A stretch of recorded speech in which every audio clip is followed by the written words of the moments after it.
안녕하세요. SAB 코리아의 염희철입니다. 네, 안녕하세요. GB 프리세이즈 박정환 파트너입니다. 예, 오늘 그 2시의 데이트는 S4 클라우드의 그 익스텐션, 다양한 익스텐션 옵션들을 이야기해주는 그 주제로 진행을 하겠습니다. 바로 진행을 할까요? 네, 그러시죠.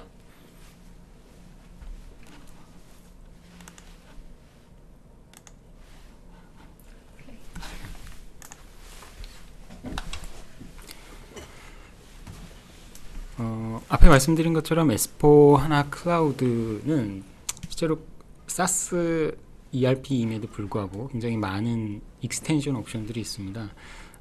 지난번에 들으셨던 이제 그 가이디드 컨피그레이션과 그거보다 더 많은 옵션들이 있으니 오늘 한번 그걸 잘 들어보시면 우리 SaaS ERP도 이렇게 우리 회사에 맞게끔 많은 옵션들이 제공이 되는구나 하시는 걸 좀 아실 수 있을 겁니다.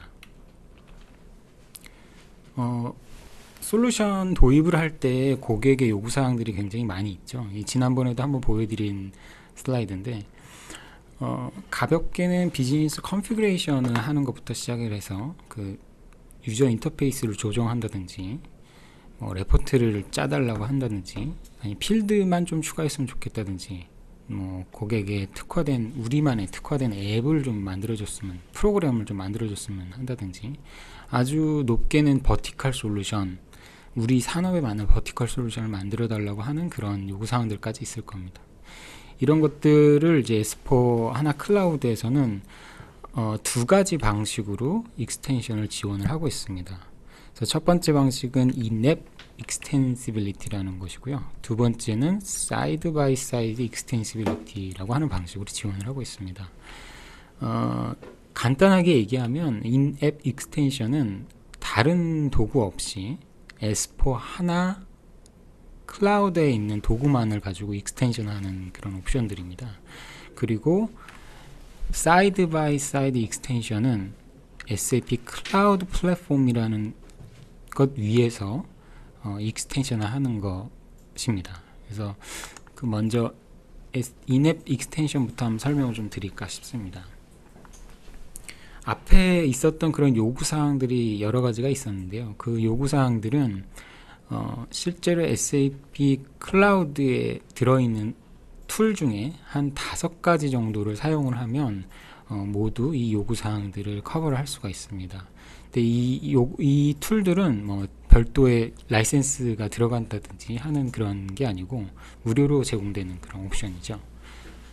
첫 번째는 지난번에 이제 설명드렸었던 가이디드 컨피그레이션. 그래서 내가 원하는 시나리오, 우리가 적용하려는 시나리오만 선택을 하면 그 시나리오에 해당되는 컨피그레이션들이 자동으로 정렬이 돼서 순서대로 컨피그레이션을 해 나가면 그 시나리오에서 필요한 항목들이 이렇게 비교적 간단한 UI를 가지고 우리가 컨피그레이션들을 할 수가 있는 것이고요.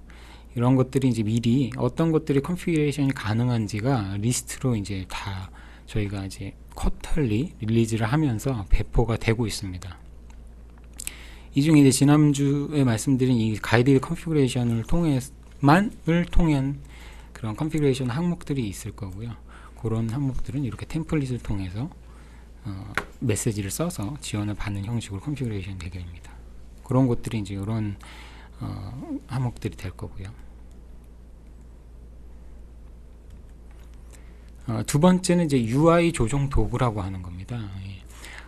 UI를 관리하는 그런 권한이 주어지게 되면 우측에 이 좌측에 보이시는 이 UI 적용이라는 버튼이 나타나게 됩니다. 그래서 이 UI 적용이라는 버튼을 딱 클릭을 하면 탐색 모드와 UI 적용 모드 이 두 가지를 선택하게끔 됩니다. 탐색 모드는 내가 이 어플리케이션 화면에서 내가 조정하고 싶은 곳을 찾아갈 때 스크롤 다운이라든지 다음 페이지를 넘어간다든지 할 때 필요한 거고, UI 적용은 내가 변경하고 싶은 항목을 변경할 때 쓰는 모드입니다. 그래서 변경할 수 있는 항목들은 가볍게 이름을 바꾼다든지 여기에서 이 필드를 잘라내서 이 옆으로 옮긴다든지 이런 것들이 이제 드래그 앤 드랍으로도 할 수도 있고요.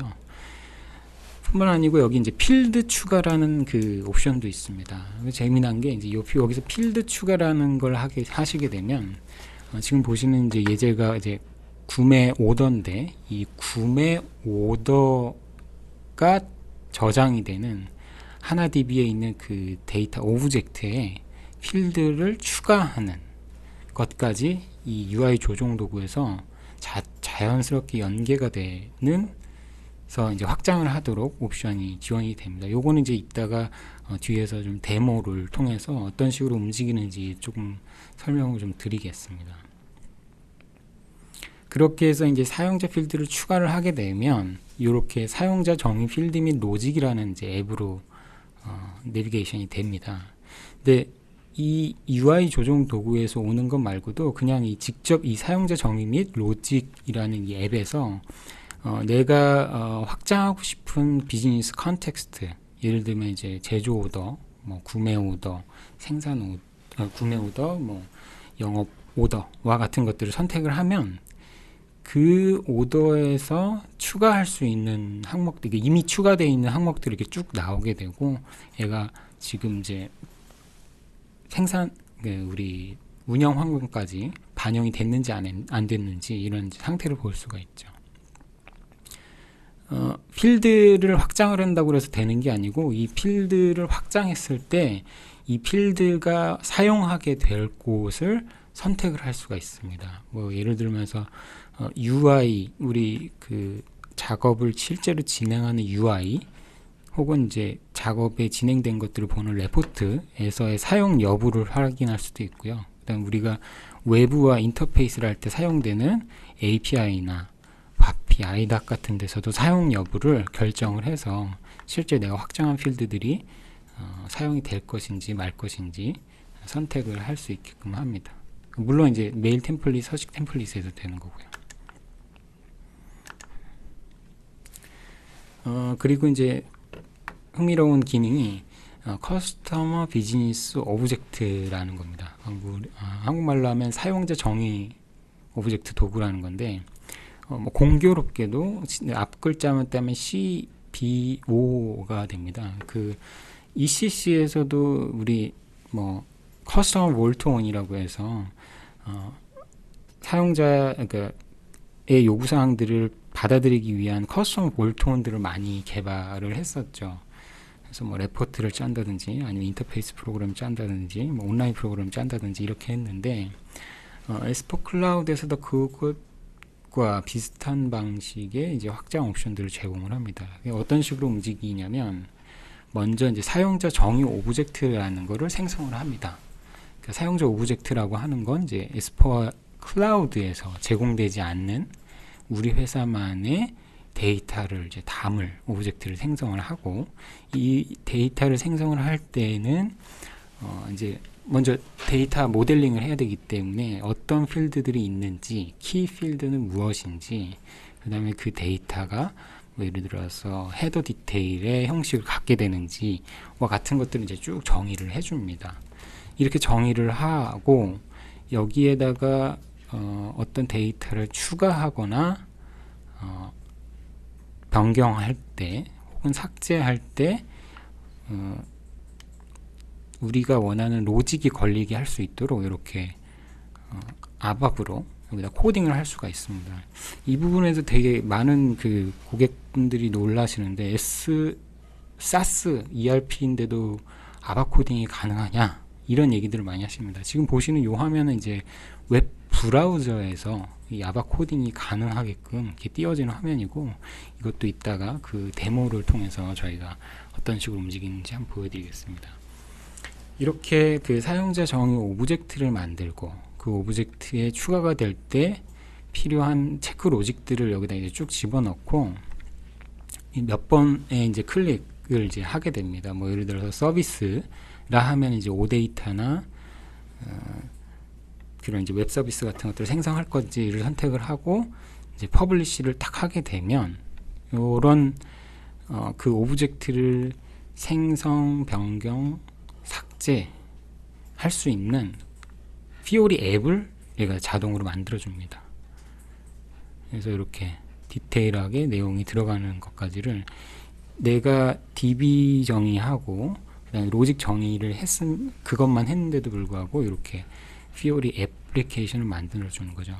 사실 이 애플리케이션이 동작을 하려면 DB만 만들어진 게 아니고 DB를 핸들링하기 위한 CDS, 코어 데이터 서비스로 이제 핸들링하는 것들도 만들어지고 이렇게 피오리의 이 UI까지 이렇게 한 방에 다 만들어주는 거죠. 그래서 과거에 그 우리 온라인 프로그램이나 이런 거 짤 때보다 굉장히 손쉬운 방법으로 우리만의 데이터를 담을 수 있는 방법이 지원이 된다 하고 볼 수 있겠습니다.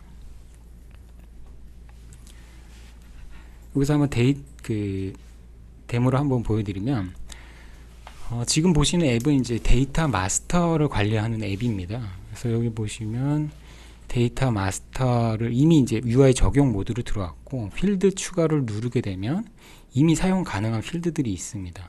이제 여기에서 내가 우리만의 그 필드인 데모 제품이냐 아니냐라는 걸 이제 선택을 하게끔 되어 있고요. 얘 이제 유형은 이제 체크박스다 이렇게 선택을 하고 걔를 이제 상세한 내용으로 들어가게 되면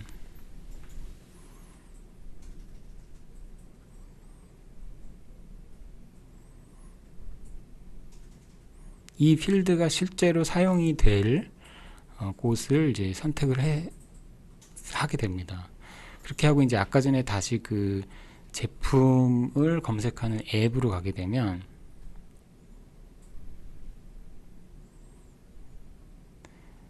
우리가 방금 전에 추가했었던 그 필드가 이제 추가할 수 있는 필드로 이제 나오게 되고요. 지금 보시면 이제 UI 적용 모드로 들어가게 되고 이제 없었던 필드가 필드 추가를 하게 되면 방금 전에 추가한 그 데모 제품이라는 이 필드가 추가가 되는 것을 이제 볼 수가 있습니다. 실제로 이렇게 데모 제품이라는 필드만 추가가 된 게 아니고 이 필드를 추가하기 위한 뒷단에 이제 CDS 로직과 같은 것들이 같이 얘가 자동으로 생성을 해서 추가가 된 것을 볼 수 있습니다. 다음은 이제 익스텐션 칵핏이라는 건데요. 실제로 솔루션을 적용을 하다 보면 커스터마이징과 애드온들이 굉장히 많이 발생을 하죠. 근데 실제로 그런 우리 과거에 이제 SAP 9.2 기반의 ECC에서는 그런 것들이 이제 여러 가지 T코드로 분산이 되어 있었습니다. 뭐 예를 들면은 펑션은 SE37, 뭐 테이블은 SE11, 프로그램 SE38 이런 식으로 이제 많이 나뉘어져 있었죠. 근데 이제 에스퍼 클라우드에서는 익스텐션 칵핏이라는 이제 앱을 제공을 합니다. 그래서 아까 가이디드 컨피그레이션과 마찬가지로 우리가 사용하는 그런 스코프 아이템을 여기다 입력을 하면 그 스코프 아이템에서 확장 가능한 비즈니스 컨텍스트를 검색을 해주고요. 그 비즈니스 컨텍스트, 예를 들어서 세일즈 다큐멘트다 하면 그 세일즈 다큐멘트를 선택을 하면 그 세일즈 다큐멘트와 관련해서 확장할 수 있는 요소들을 쭉 이렇게 정리를 해서 보여줍니다. 그래서 세일즈 오더가 사용되는 CDS, 폼, 메일 템플릿, 그 세일즈 오더를 핸들링하는 그 여러 가지 UI들, 피오리 애플리케이션이나 레포트 같은 것들을 이렇게 쭉 보여주고, 그 다음에 실제로 얘를 딱 클릭해서 들어가면 실제로 확장이 된 자세한 내역들을 이렇게 한눈에 쭉 보여줍니다. 그래서 과거 이제 흩뿌려져 있었던 그 커스터마이즈 항목들을 이 그 익스텐시빌리티 칵핏에서 모아서 볼 수 있기 때문에 뭐 예를 들어서 많은 사용자들이 산발적으로 요청되어 있는 것들이 한두 번 쓰고 말고 하는 그런 그 우리 어플리케이션 라이프 사이클에 대한 매니지먼트까지 한 군데서 다 할 수 있게 되는 거죠. 이렇게. 그래서 이제 그 아마 이 에스퍼 클라우드를 도입을 하셔서 우리가 어떤 확장 항목들이 있는지를 보시기 위해서는 이 확장 칵핏에만 들어가서만 보셔도 그런 것들을 한눈에 볼 수가 있습니다. 여기까지가 이제 제가 이제 인앱 익스텐션에서 많은 기능들이 있는데 그 중에 이제 한 6가지 정도를 이제 설명을 드린 거고요. 그 다음은 이제 사이드 바이 사이드 익스텐션에 대해서 좀 설명을 드리도록 하겠습니다. 사이드 바이 사이드 익스텐션은 기본적으로 SAP 클라우드 플랫폼을 구매를 하셔서 그 플랫폼 위에서 우리 회사만의 요구사항들을 담아내는 것을 이야기를 합니다. 그걸 담아내는 방식이 세 가지 방식이 있습니다. 그래서 S4HANA 클라우드에서 프로세스가 진행이 되는데 그 중간에 이제 프로세스를 확장한다든지, 아니면 S4 클라우드에 뭐 커스텀 오브젝트를 만들어 놓고 그걸 이제 변경, 삭제하는 그런 어플리케이션을 만든다든지, 혹은 커스텀 오브젝트 말고 그냥 클라우드 플랫폼에 하나 DB 서비스를 사용을 해서 우리 그 S4 클라우드하고는 별개로 우리 회사에서 사용할 그런 어플리케이션들을 만드는 신규 어플리케이션 개발 형태가 있을 거고요. 그 다음에 이제 세 번째는 실제로 SAP 클라우드 플랫폼을 활용을 해서 만들어 놓은 그런 어플리케이션들, 서드 파티 어플리케이션들이 많이 있습니다. 해외에는.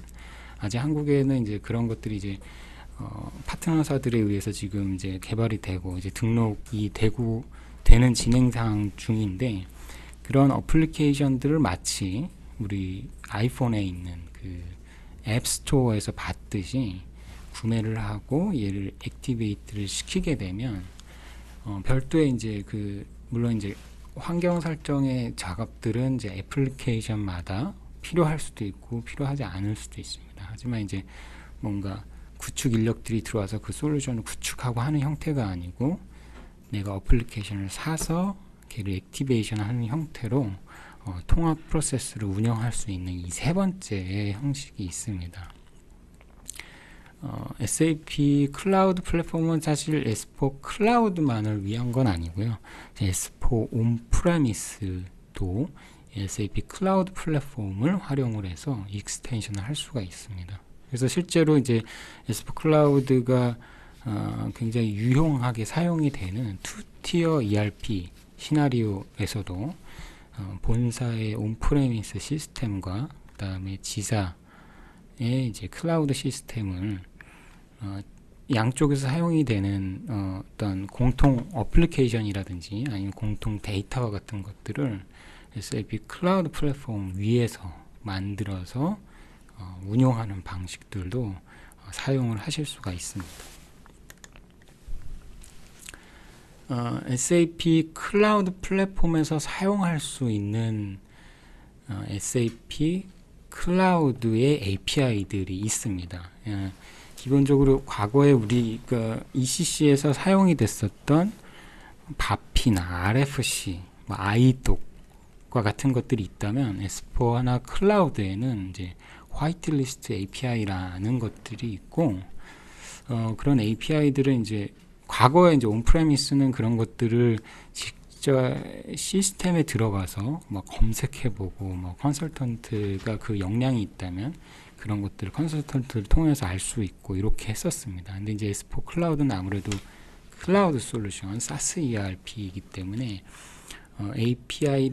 여기 제가 이제 링크를 걸어드린 SAP 비즈니스 API 비즈니스 허브라는 api.sap.com에 들어가시면 S4HANA 클라우드뿐만이 아니고 하이브리스, 이제 아리바와 같은 저희 클라우드 솔루션들의 API들이 등록이 돼 있고, 지금 S4 클라우드를 선택을 해서 들어온 화면입니다. S4 클라우드를 선택해서 들어오면 지금 S4 클라우드에서 제공하고 있는 API들을 쭉 리스트업해서 보여주고요. 이걸 이제 리스트업해서 보여주는 것뿐만이 아니고 그 API에서 제공하는 이제 기능, 메소드들을 이제 여기 쭉 이렇게 보여줍니다. 그리고 이 메소드들을 실제로 레가시 시스템, 서드 파티 솔루션에서 사용할 때에 사용할 수 있는 샘플 코드를 자바스크립트, 자바, 스위프트, 컬, 아밥, SAP UI5 이 5개 언어로 샘플 코드를 제공을 합니다.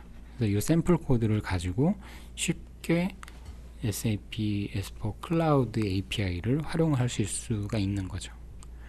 그렇게 이제 활용하시는 것뿐만이 아니고 이 API들이 S4하나 클라우드 샌드박스하고 연결이 돼서 내가 바로 이 API를 구축해서 이 어플리케이션 만들기 전에 이 API가 갖고 있는 파라미터들이 어떤 것들인지를 미리 확인하고 그 파라미터에다 값을 넣어서 이 API를 테스트를 해볼 수가 있습니다. 제가 이제 샌드박스라고 말씀드렸는데 실제로 이 API 비즈니스 허브에는 에스파나 샌드박스뿐만이 아니고 우리의 그 개발 환경에서 제공하는 것들도 설정을 해서 우리 개발 환경에서 어플리케이션을 만들지 않아도 비즈니스 허브를 통해서 그 API들을 테스트를 해볼 수가 있는 거죠.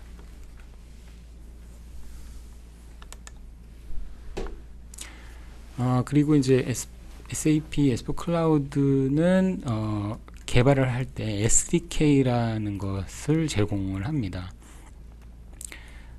이 SDK는 원래는 SAP 내부 개발팀에서 S4하나 클라우드의 다양한 어플리케이션들을 만들 때 사용을 했었던 그 소프트웨어 디벨롭먼트 킷입니다. 근데 이제 사용을 하다가 이게 우리 내부 개발팀에서만 사용할 게 아니고 우리 고객과 파트너도 똑같은 기능을 사용을 해서 뭔가 더 확장성 있는 S4 클라우드의 이코시스템 만들자라는 의미에서 이걸 이제 무료로 제공을 하고 있고요. 이 SDK는 이클립스 우리 EDI ID 개발 환경 위에다가 이제 올려놓고 우리 S4 클라우드를 연동을 해서 개발할 수 있는 것들입니다. 이 SDK를 활용을 하는 것은 아까 전에 말씀드린 그 커스텀 오브젝트, 필드 확장하는 거의 수준이 아니고 훨씬 더 고도화된 우리 로직과 그 다음에 UI들이 필요할 때 사용하는 가장 이제 높은 요구사항을 커버하기 위한 그런 방식이라고 할 수 있겠습니다. 지금 부터 이제 보여드릴 거는 저희가 이제 여태까지 설명드린 그 익스텐션 옵션들에 대해서 이제 데모를 좀 하나씩 보여드릴까 합니다. 예. 네, 안녕하세요. 지금부터는 저희 SAP S4하나 익스텐션 중에 하나인 SCP 영역에 대해서 간단한 데모를 보여드리겠습니다. 그 앞에서 저희가 안에서 인앱 익스텐션과 사이드 바이 사이드 익스텐션 두 가지 유형이 있다라고 말씀드렸는데 지금은 이 사이드 바이 사이드 익스텐션 중에 하나라고 이해하시면 될 것 같습니다. 자, 보시면 지금 이 화면은요, 보시면 지금 보이시죠? 이게 이제 SAP 클라우드 플랫폼 칵핏이라고 하는 익스텐션에 관련된 화면이고요. 지금 보면 왼쪽에 홈하고 리전, 서비스 이렇게 세 가지 카테고리가 되어 있죠. 그래서 지금 SAP 클라우드 플랫폼 사이트에 접속을 하시면 지금처럼 지금 트라이얼 버전인데 지금 유럽이냐 아니면 이제 다른 나라에 있는 데이터 센터 위에서 이 서비스를 사용하실 수 있고요. 지금 데모를 보여드리면 지금 여기서 접속을 한 화면, 지금은 데모에서 저희는 네오 트라이얼을 한번 들어가겠습니다. 네오 트라이얼을 들어가게 되면 보시는 것처럼 지금 시스템 스테러스, 잠시만요, 전 페이지로 다시 가게 되면 시스템 스테러스 페이지를 한번 보게 되면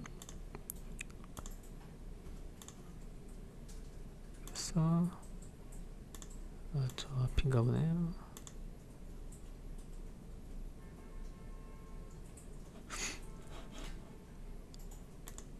네, 여기서 지금 오버뷰 화면이에요. 지금은 아까 저희가 네오 트라이얼에 들어가서 지금 시스템 스테러스가 이제 상황이 되어 있고, 뭐 자바라든지 아니 HTML, 뭐 데이터베이스 시스템들에 관련된 스테러스 체크를 여기서 확인하실 수 있고요.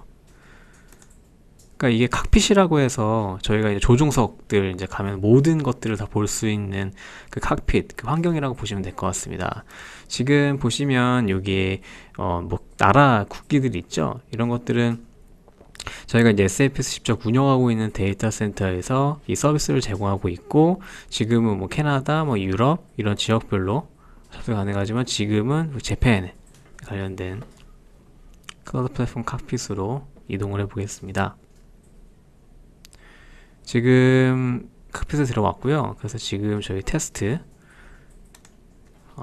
들어오게 되면 아까와는 다르게 이제 이 코리아 테스트로 들어왔을 때 뭐 HTML5와 데이터베이스 시스템 스테러스가 이제 그린색으로 표시된 걸 보실 수 있고, 이 왼쪽에 좀 메뉴가 많아졌죠. 지금 데스티네이션이라고 해서 이제 이 커넥티비티 설정하는 그 화면입니다.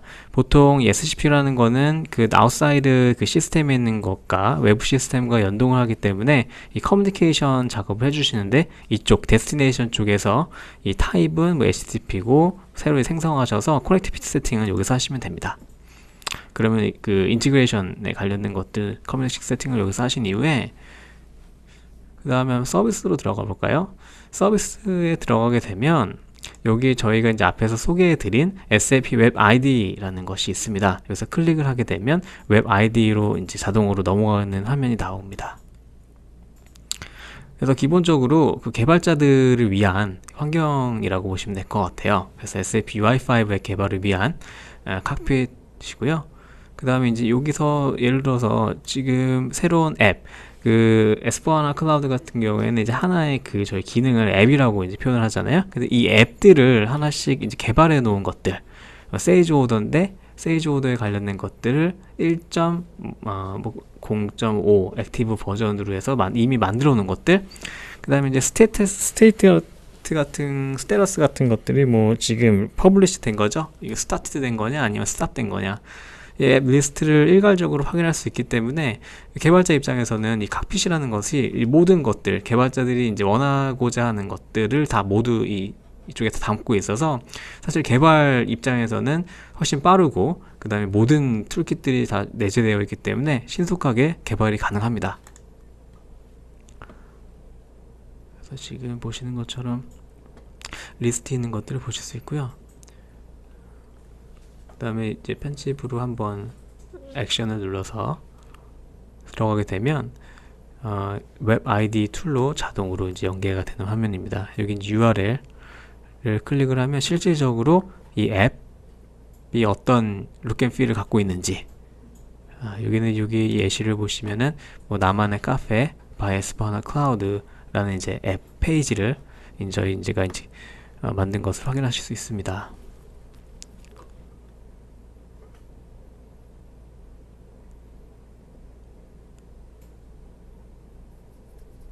그 다음에 다음으로는 지금 이 앱을 또 이제 기존에 만들어 놓은 것들 파일이 있다고 하시면은 이것도 임포트를 해서 이제 앱을 또 만드실 수 있는 방법이 있어요. 그 다음에 이제 뒤에 설명드리겠지만 이렇게 임포트 하지 않고 from the scratch부터 템플릿 기반으로 이제 앱을 만드시는 방법도 있습니다. 그 다음에 지금 넘어가게 되면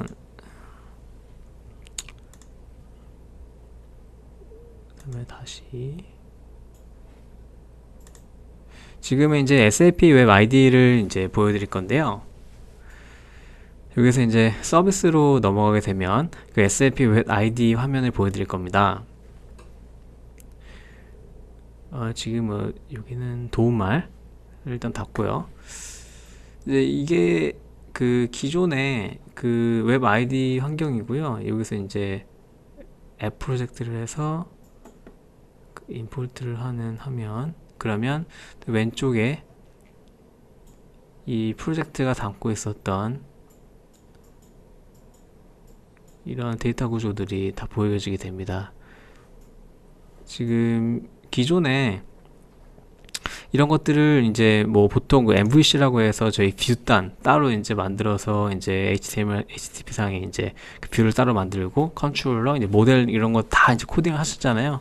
근데 이제 이 칵핏에서는 이제 뭐 템플릿 베이스로 되기 때문에 지금 컨트롤러 같은 것도 기존에는 다 이제 작성을 하셔야 됐다면 코딩은 기본적으로 프리비트된 코딩이 또 주어집니다. 그렇기 때문에 코딩하는 거에 있어서 개발 그런 시간 소요되는 게 상대적으로 줄어들었다고 이해하시면 될 것 같고요. 근데 이게 이제 앱을 실행했을 때 결과를 이제 확인하는 화면입니다. 이게 이제 프로덕트 디테일로 해가지고 지금 아까 앱을 했을 때 보는 화면입니다.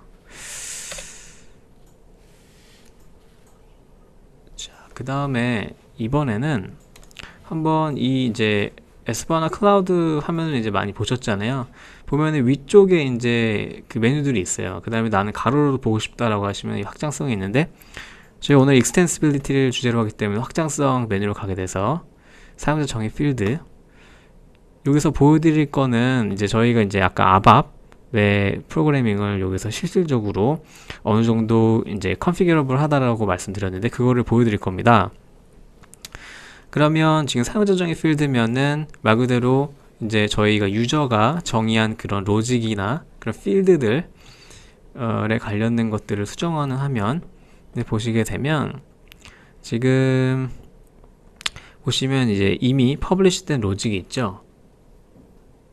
근데 이거를 새로운 드래프트를 만들어서 이제 새로 만든다는 걸 보시면, 이 카탈로그 아이디를 지금 bn 니어링이라고 치고 난 이후에 이쪽은, 왼쪽은 지금 테스트 결과라고 해서 드래프트 로직이고요. 근데 오른쪽에 있는 건 이미 퍼블리시된 로직입니다. 그렇기 때문에 여기서 이제 수정을 하게 되면 왼쪽에 있는 걸 기반으로 해서 이제 퍼블리시를 게시를 하면 이제 반영이 되는 화면이고요. 자, 그 다음에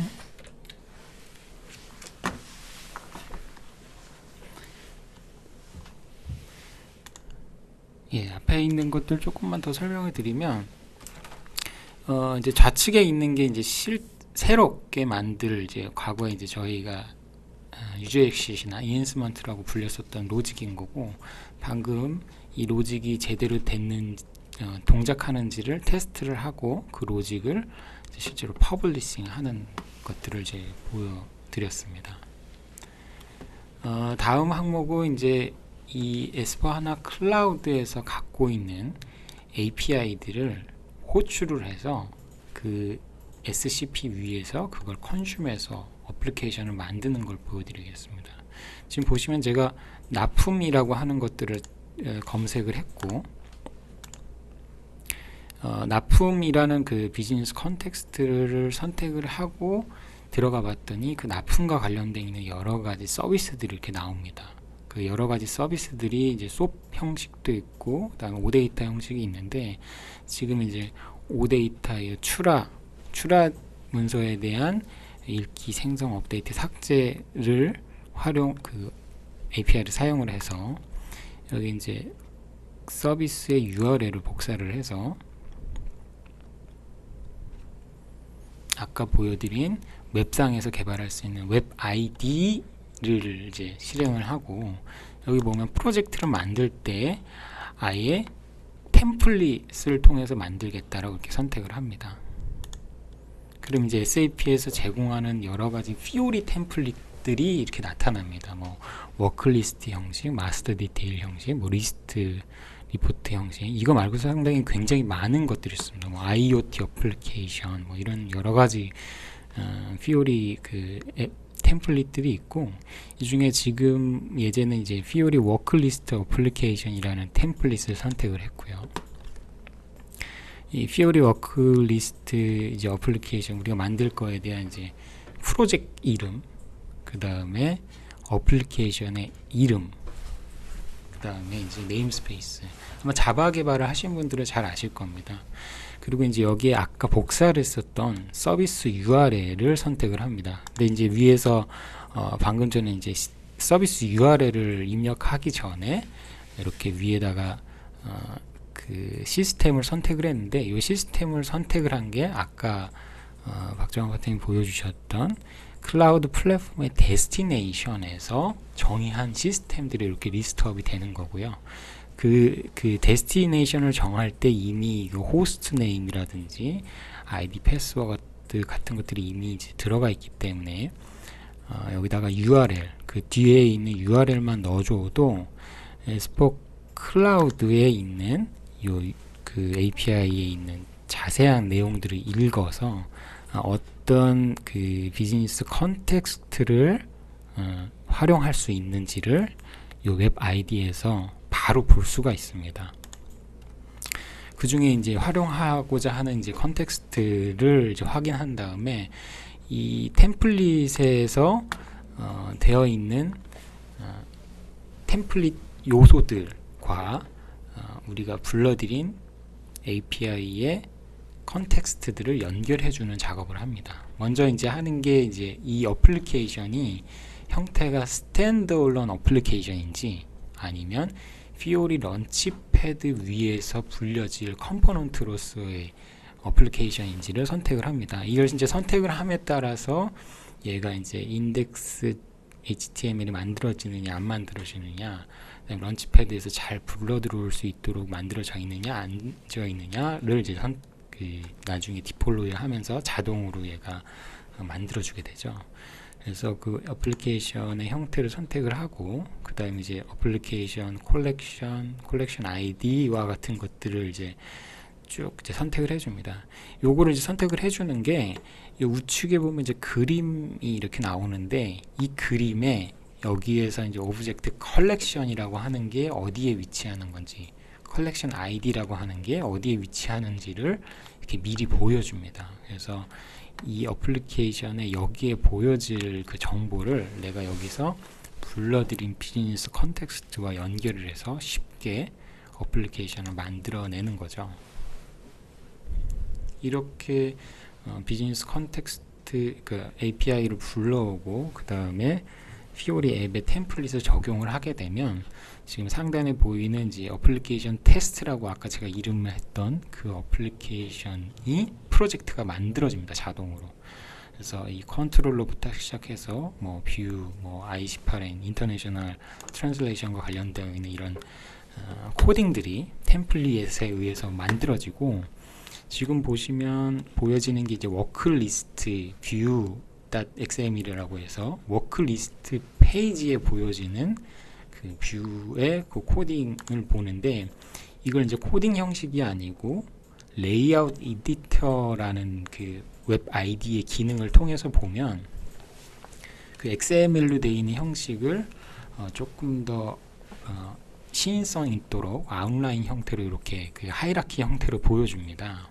그래서 이 웹페이지의 컨텍스트 중에 이 테이블이라고 있는데, 이 테이블에 나올 내용이 여기 보시면 이제 템플릿이라고 되어 있습니다. 템플릿을 적용을 할 수 있다라는 의미인데요. 어떻게 템플릿을 적용을 하냐면, 여기에서 이제 요 엔티티 세트를 이제 클릭을 해보면 그 엔티티 세트에서 연결이 되어 있는 엔티티 셋과 그 다음에 익스텐드 할 수 있는, 확장할 수 있는 그 엔티티 세트를 좀 선택을 할 수가 있고, 그 다음에 여기 소팅 하거나 필터링 걸 수 있는 거를 내가 코딩을 하지 않아도 여기서 이제 그 엔티티가 제공하는 그런 그 필드들을 이렇게 손쉽게 UI에서 선택을 해서 입력을 할 수 있게끔 됩니다. 지금 이렇게 입력을 한 요거는 아까 전에 보여드렸던 워크리스트 뷰 XML의 코딩 형식으로 이제 반영이 될 것이고, 지금 보시면은 이제 머티리얼이 뭐와 같은 거, 물론 이제 여기 뭐 큰 거, 작은 거, 뭐 그런 것들이 이제 옵션들이 제공하고, 그런 걸 이제 해서 플레이 버튼을 누르면 자동으로 만들어진 어플리케이션이 이렇게 구동이 되는 걸 볼 수 있습니다. 그래서 지금 이 어플리케이션에서 만든 어플리케이션의 데이터가 제대로 되어 있는지를 에스포 클라우드에서 한번 조회를 해보면 이렇게 이제 출하 문서들이 쭉 같은 것들이 쭉 리스트업이 되는 걸 볼 수 있고, 출하 문서에 가서 이제 품목 계열을 보면 아까 전에 저희가 선택 조건으로 넣었었던 자재가 이렇게 들어있는 걸 볼 수가 있죠. 이렇게 사이드 바이 사이드 개발 방식에도 클라우드 플랫폼이 제공하는 피오리 템플릿, 그 다음에 인티그레이션 기능들을 활용을 해서 과거에 이제 네디버 기반에서 만들었었던 것보다 훨씬 빠르게 어플리케이션을 만들고 확장하는 것들이 좀 가능해졌다고 볼 수 있겠습니다. 여기까지가 오늘 이제 그 준비를 했던 S4 클라우드의 다양한 익스텐션 옵션들에 대해서 한번 보셨고요. 이유는 이제 저희가 Q&A를 보면서 여러분들께서 갖고 계신 질문에 대해서 한번 답변 드리는 시간을 갖도록 하겠습니다.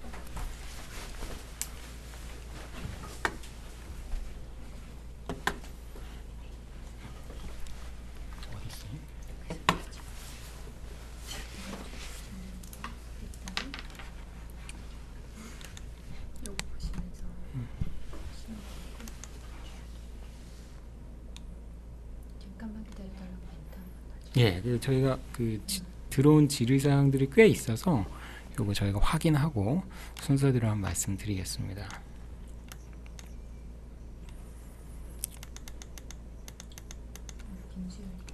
네, 김수열님께서 질문을 해주셨습니다.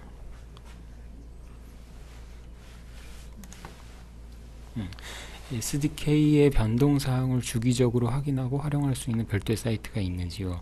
예, 이제 S4 하나 클라우드 SDK가 이제 계속적으로 업데이트가 되는데, 저희는 이제 GitHub를 사용을 합니다. 그래서 SDK의 배포뿐만이 아니고 어떤 내용들이 추가가 되었는지, 피처들이 추가가 되었는지 깃을 통해서 이제 계속 이제 배포를 해드리고요.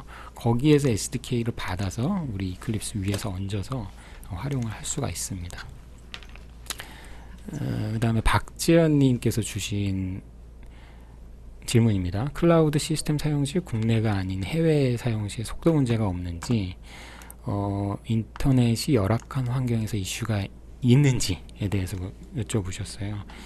얘는 이제 아무래도 퍼블릭 클라우드이기 때문에 인터넷을 통해서 접속할 수밖에 없고, 인터넷 환경이 열악하다, 뭐 예를 들어서 모뎀 속도에 그런 것들이 나온다 하면 영향이 없을 수는 없습니다. 예, 저희가 퍼블릭 클라우드이기 때문에.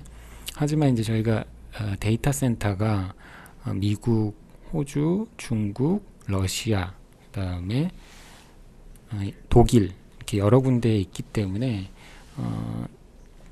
데이터가 왔다 갔다 하는 것보다는 피오리의 어떤 그 기본적인 구성 요소들을 처음에 로딩하는 시간이 많이 걸리실 것 같아요. 자, 그 다음에 다시 박지연님의 질문.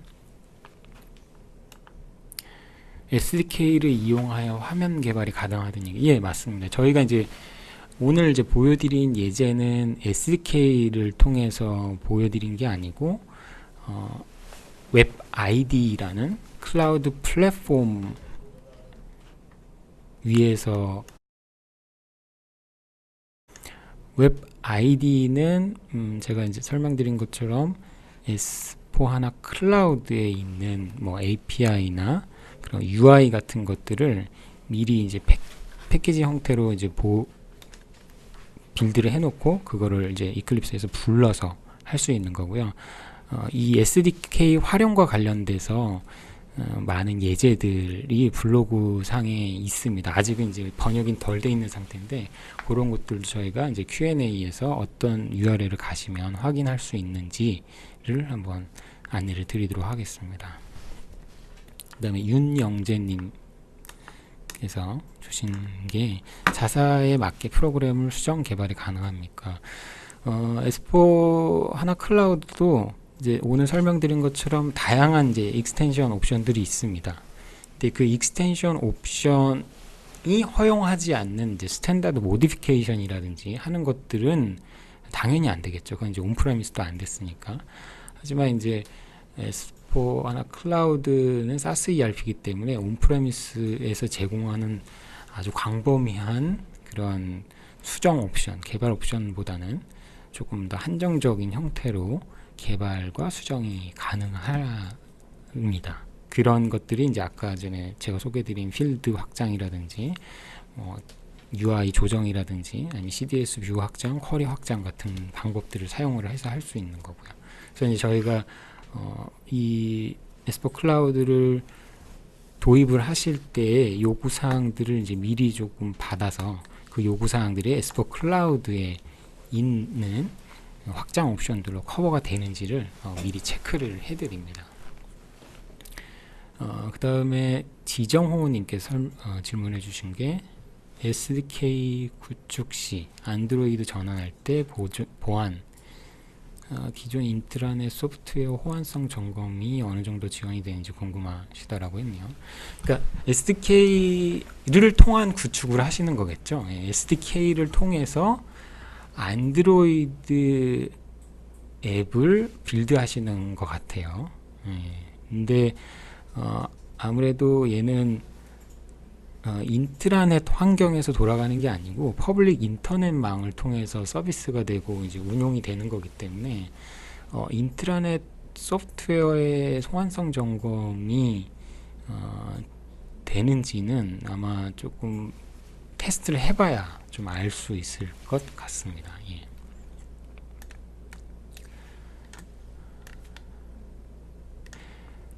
그 다음에 이제 정동회님께서 질문 주셨네요. 신규 개발 후 온프레미스 시스템과의 호환성에 대해서는 어떻게 지원을 하는지를 궁금해 하신 것 같아요.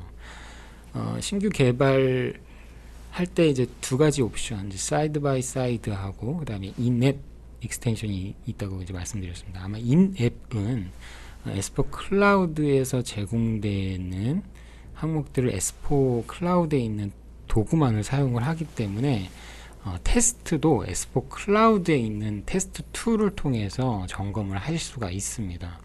그리고 이제 온프레미스 시스템과 호환을 할 때에는 클라우드 커넥터라는 그 터널링을 통해서 테스트 구현을 하게 되는데 아무래도 그 확장한 항목들이 업그레이드를 할 때 발목을 잡는 요소가 되면 안 되기 때문에 S4 클라우드도 그런 확장한 프로그램들은 별도의 레파지토리에 저장을 해서 업그레이드 할 때 그런 충돌이 일어나지 않도록 아키텍처적으로 구성이 되어 있습니다. 예.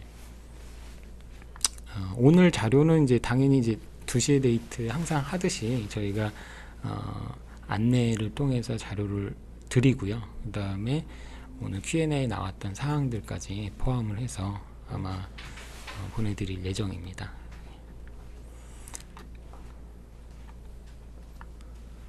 예, 그 다음에 전시형님께서 질문을 주셨네요. 대륙 지역별로 복제 클러스터를 두고 데이터가 실시간, 준실시간 동기화하게 할 수 있나요? 인프라 전략이 따로 있을까? 굉장히 좋은 질문 해주셨습니다. 이게 아무래도 데이터 센터가 아까 말씀드린 6군데 있기 때문에 있고, 그 다음에 만일에 미국 데이터 센터에서 운영이 되는 S4 클라우드와 그 다음에 호주에서 운영이 되는 S4 클라우드는 데이터가 이제 연동이 자동으로 되지는 않습니다. 예, 그렇기 때문에 데이터가 이제 서로 주고받을 수 있게끔 하는 걸 저희는 이제 투티어 ERP라고 해서 그 투티어 ERP의 시나리오들이 이렇게 쭉 있고, 그런 것들이 이제 파이낸스뿐만이 아니고 세일즈, 프로큐어먼트와 같은 여러 가지 LOB 영역에서 뭐 예를 들면 호주 데이터 센터에서 움직이는 S4 클라우드가 PO를 발행을 하면 뭐 미국 데이터 센터에서 움직이는 S4 하나 클라우드가 그걸 받아서 세일즈 오더를 전환한다든지 이런 시나리오들을 이제 움직이게 할 수 있습니다. 혹은 이제 미국 데이터 센터에 있는 재무 정보와 그 다음에 호주 데이터 센터에 있는 재무 정보를 모두 추출을 해서 뭐 경영 정보를 한다든지 하는 것들은 이제 SAP 애널리틱스 클라우드와 같은 그런 이제 원탑으로 얹어지는 애드온 어플리케이션들을 통해서 하죠. 그래서 이제 그런 것들을 저희가 인텔리전트 엔터프라이즈 투티어 ERP 인프라 전략이 부르고, 그런 것들을 아마 다 다음 투시 데이트나 다음 기회에 아마 설명을 또 드리도록 하겠습니다. 여기까지가 오늘 이제 나온 질문들이고요. 혹시 추가적인 질문들이 있으면 저희 쪽으로 이제 주실 수가 있고요. 아까 전에 보여드린 이메일 주소로도 보내주실 수 있습니다. 예, 장시간 동안 시청해 주셔서 감사합니다.